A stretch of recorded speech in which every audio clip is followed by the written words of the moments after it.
Hello বাচ্চারা, আজ আমরা শুনবো কাকের দুঃখ নামক গল্পটি। শুরু করা যাক তাহলে। অনেক দিন আগের কথা, কোনো এক জঙ্গলে অনেক জীবজন্তু সবাই একসাথেই বসবাস করত। সেই জঙ্গলে একটা কালো কাক ছিল। সে ছাড়া সেই জঙ্গলে আর কোনো কাকই ছিল না। সেই জঙ্গলে খরগোশের একটি ছোট্ট বাচ্চাও ছিল। খরগোশটি সবসময় কাকের সাথে ঝগড়া করত। একদিন খরগোশের সাথে কাকের কোনো একটি বিষয় নিয়ে খুবই ঝগড়া হয়।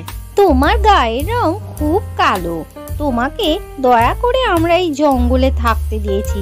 তোমার জঙ্গলে কেন? কোথাওই তোমাকে থাকতে দেওয়া উচিত নয়। খরগোশের বাচ্চার কথা শুনে কাকের খুবই দুঃখ লাগে। তাও সে কোনো কথাই বলে না। সে মনে মনে বলে, আমি কি সত্যি সত্যি কালো ভূত? আমি কি দেখতে খুবই কুৎসিত? আমার তো তাহলে জঙ্গলে থাকাই উচিত নয়। আমার এই জঙ্গল থেকে চলে যাওয়াই উচিত, যেহেতু আমি সকলের থেকে অনেকটাই আলাদা। পরের দিন কাক খাবার খুঁজতে বের হয় এবং উড়তে উড়তে সে খরগোশের বাচ্চার কথাগুলো মনে করতে থাকে এবং সে তার জঙ্গল থেকে পেরিয়ে অনেক দূরে চলে আসে। সন্ধে হয়ে এসেছে। সে তার বাসাতেও ফিরতে পারছে না, কারণ এই প্রথমবার সে তার বাসা থেকে অনেক দূরে এসে গেছে। উড়তে উড়তে কিছুক্ষণ বাদে সে গিয়ে একটি গাছের ডালে বসে আর সে দেখতে পায় তার সামনে একটি শিয়াল এসে দাঁড়িয়ে রয়েছে। তাদের মধ্যে অনেকক্ষণই কথাবার্তা চলতে থাকে। কাক ভাবে ভালোই হলো, তার একটা ভালো বন্ধু হলো। কিন্তু সে এক সপ্তাহ বাদে বুঝতে পারে শিয়াল তার সাথে বন্ধুত্ব করতে আসেনি।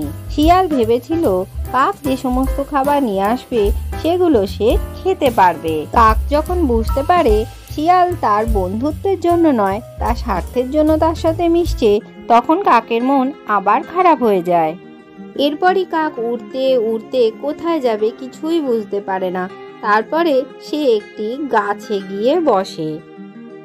সেই গাছে একটি ছোট্ট পাখি বাসা করে বসবাস করত। পাখিটা যখন বুঝতে পারে যে অন্য পাখি তার বাসায় এসে বসেছে, তখন সে বলে, তোমাকে তো দেখে যাযাবর মনে হচ্ছে। হ্যাঁ, আমি যাযাবর। আমাকে কিছু খেতে দিতে পারো, কিন্তু খাবারের বিনিময়ে আমার থেকে কিছু আশা করো না। কি কথা বলছো? কি তোমার থেকে আমি উপকার পাবো? নিজেই গৃহহীন হয়ে ঘুরে বেড়াচ্ছ, খাবার চাইছো, এইসব তুমি কি কথা বলছো? যাও, ওই সামনের গাছে ফল আছে, ওখান থেকে পেড়ে খেয়ে নাও। কাক যেখানে প্রথমে বাসা করেছিল সেখানে খরগোশের থেকে তারপরে শিয়াল তাকে স্বার্থের জন্য ব্যবহার করেছিল এবং এখানে এসেও সেই এই পাখিটির থেকেও খুবই খারাপ ব্যবহার পায়। কাকের নিজের বাড়ির কথা খুবই মনে পড়ে, কিন্তু সে ভাবতে থাকে খরগোশের বাচ্চা গেলে আবার তাকে কালো বলে অপমান করবে। তাই সে আর সেখানে না গিয়ে একটি নদীর ধারে পৌঁছে যায়। সামনে নদীতে রাজহাঁস চড়ে বেড়াচ্ছিল। কাক তাদেরকে দেখতেই থাকে। কাক দেখলো রাজহাঁসগুলো সারাদিনই জলে বসে আছে আর মাঝে মাঝে তারা তাদের পাখনাগুলো জলের মধ্যে খসে নিচ্ছে। 2-3 দিন ধরে কাক এগুলোই দেখতে থাকে আর মনে মনে বলে, রাজহাঁসগুলো সারাদিনই জলে বসে থাকে আর তারপর নিজেদের ঘষতে থাকে বলে ওরা এত সাদা। আমার গায়ের রঙ যদি সাদা করতে হয়, তাহলে রাজহাঁসগুলোর মতো আমাকেও পালকগুলো ঘষতে হবে আর জলে থাকতে হবে। কিন্তু এটা ছিল কাকের ভুল ধারণা, কারণ তার পালকগুলোই ছিল কালো। পরের দিনই কাকটা জলে নেমে পড়ে এবং সে ডুব দিতে থাকে। কিছু কষ্ট করে সে তার নাকটা শুধু জলের বাইরে রেখেছিল। বিকেল পর্যন্ত এরম কাজ সে করতেই থাকে। জল থেকে ডাঙায় উঠে দেখে কিছুই হয়নি, তার কালো রং যেন আরো কালো হয়ে গেছে। তারপর সে থরথর করে কাঁপতে থাকে এবং তার জ্বরও এসে যায়। কোনো রকমে কষ্ট করে সে একটি গাছের ডালে উঠে গিয়ে বসে। 1 সপ্তাহ বাদে তার মনে হয় রাজহাঁসগুলো জলে থেকে সাদা হয়ে গেল আর আমি জলে থেকে আরো কালো হয়ে গেলাম আর অসুস্থ হয়ে পড়লাম। ওহো, ওরা তো পালকগুলোকে এক জায়গায় ঘষছে। 1 সপ্তাহ বাদে কাক সুস্থ হয়ে আবার জলে ডুব দেয়। সে একবার করে জলে ডুব দেয় আর সামনে থাকা ছোট ছোট পাথরে তার গা ঘষতে থাকে। গা ঘষতে ঘষতে তার গা দিয়ে একসময় রক্ত বেরোতে থাকে। এবার শুধু তার জ্বরই হয়নি, পুরো শরীর কেটে গিয়ে সেখান থেকে রক্তও পড়ছিল আর ব্যথাও হচ্ছিল।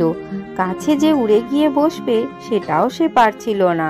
কাকের এই অবস্থা দেখে সেখানে একটি কচ্ছপ এসে হাজির হয়। কাক বেটা, অনেকদিন ধরেই তোমার এই সব কাজ আমি দেখছি। কেন তুমি এই সব উল্টো পাল্টা কাজ করছো? আমার বয়স হয়েছে, আমি বুঝতে পারছি তুমি এসব কেন করছো। তুমি তোমার রং নিয়ে খুশি নও, তাই তো? এই কথা শুনে কাক তখন জোরে জোরে কাঁদতে থাকে। আমি একটা জঙ্গলে থাকতাম, সেই জঙ্গলে একটা খরগোশের বাচ্চা আমাকে শুধু কালো ভূত বলতো। এই কথা শুনে আমি জঙ্গল ছেড়ে চলে আসি। সেই জঙ্গল ছেড়ে আমি একটা অন্য জায়গায় গেছিলাম, সেখান থেকে আমি আবার এখানে চলে এসেছি। তারপরে দেখি যে এই হাঁসগুলো জলে চড়ছে আর পালক ঘষছে, তাতেই ওরা সাদা হয়ে যাচ্ছে। এই সব দেখে আমারও মনে হয়েছিল জলে থেকে আর পালক ঘষলে আমিও সাদা হতে পারবো। যদি জীবনে সুখী হতে চাও তাহলে নিজের ওপরে বিশ্বাস রাখো। যদি লোকের কথায় নিজের জীবন বদলানোর চেষ্টা করো তাহলে কোনোদিনই সুখী হতে পারবে না। আপনাকে কি কেউ আমার মতো এইভাবে অপমান করেছে? আমি কত শত বছর ধরে এই খোলসের মধ্যেই আছি। কত পশু পাখি আমাকে বলে আমি নাকি বোকা, আর আমি খুবই ধীরে ধীরে চলি। প্রথমবার যে আমাকে বলেছিল আমি মোটা খোলস নিয়ে ঘুরি, সেই কথা যদি আমি মনে রাখতাম তাহলে আজ আমি এখানে থাকতাম না। নিজের জায়গা ছেড়ে কবেই চলে যেতে হতো। সব সময় নিজের ওপরে বিশ্বাস রাখবে। কি সুন্দর চকচকে রং তোমার, তোমার আবার কিসের অসুবিধা? এবার তুমি বাড়ি ফিরে যাও। কচ্ছপের কথা শুনে কাক তার জঙ্গলে ফিরে যায়, কিন্তু এবারে খরগোশ তাকে কোনোভাবেই ছোট করতে পারে না।